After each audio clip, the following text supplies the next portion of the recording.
mwe ndabakire ku Bugingo Bwiza TV. Ndagira ngo dufate umwanya dusengana Imana ibaho umugisha mu izina rya Yesu.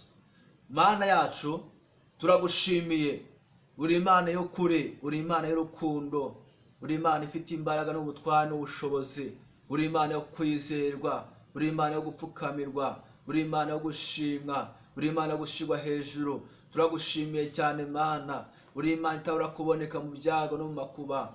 Mwenge haririmbira bango kera bakwiyengeraga bari mu mahoro, tugufite nitwifuza undi murengezi. Muyaga wishuherura uturinda, uzatubera ubuturo budashira iteka. Sengeye buri muntu wese mu izina rya Yesu, yaba ari umubyeyi n'umugabo, yaba ari umusore n'umukobwa utuye mu gihugu cy'u Rwanda, mugirire neza kandi ubane nawe. Buri muntu wese umukomeze, umurinde buri kintu cyose, umurinde indwara z'ibyorezo, umurinde indwara zo mu minsi y'imperuka mu izina rya Yesu Kristo. Kandi abantu bawe ubahe gutera imbere mu buryo bwose, ubahe gutera imbere mu buryo bwo mu mubiri ndetse no mu mwuka. Imbaraga zisumba byose tube bugufi, dusenye igihugu cy'u Rwanda kugira ngo ujye amahoro n'umutekano. Imbaraga zisumba byose tugenderere mu izina rya Yesu. Fasha abayobozi waduhaye, fasha buri muntu wese, shyigikira abantu bawe baremye. Yewe Mana we, turaguhamagaye kugira ngo ukore imirimo n'ibitangaza. Turaguhamagaye kugira ngo wiheshe icyubahiro. Abantu baremerewe, reka uruhura imitima yabo. Abantu barwaye, reka ubakize.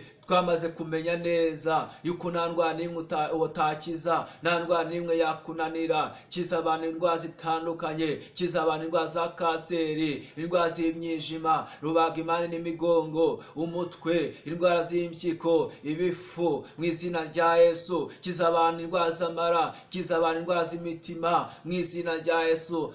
Hypertension katika jina la Yesu, turirukana uburwayi bwose butandukanye mu izina rya duhamagaye. Kiza abantu indwara zitandukanye, Uwiteka we, za sinezite, indwara za sima mu izina rya Yesu, indwara z'amaguru, izitura ku badayimoni tuzitesheje agaciro mu izina rya Yesu. Katika jina la Yesu, uri Imana ibohora, bohora abantu bawe kandi tubasabe gutera imbere. Abafite business reka zongere zitere imbere kandi wagura abantu bawe. Abafite akazi ubahe promotion, abashomere ubaha akazi. Abantu bafite ibibazo bitandukanye ubarengere. Ijuru niriryururuke rikora imirimo n'ibitangaza. Ijuru niritugenderere mu Banyarwanda rikora imirimo n'ibitangaza kandi wiheshe icyubahiro. Imbaraga z'umubi, imbaraga z'abadayimoni, imbaraga z'abakonikoni, imbaraga z'umwijima, ibitavuga Imana byose turabyirukanye mu gihugu cy'u Rwanda. Katika jina la Yesu, duhaye agaciro ijambo watuvuzeho, duhaye agaciro ijambo atugambiriyeho, duhaye agaciro ibyo wavuganye n'imitima yacu, duhaye agaciro ibyo wagambiriye kudukorera. Yewe wa Mana we, turaguhamagaye. Yewe wa Mana we, turagutabaje, turaguhendahenze kugira ikintu ukora kandi uzanemo iterambere muri iki gihugu. Turagushimiye kuri Imana ibikoze, kuri Imana ikora imirimo, kuri Imana ifite imbaraga, kandi uri Imana y'ubutware, kandi uri Imana ifite ubushobozi, kandi uri Imana ufite ijambo rizima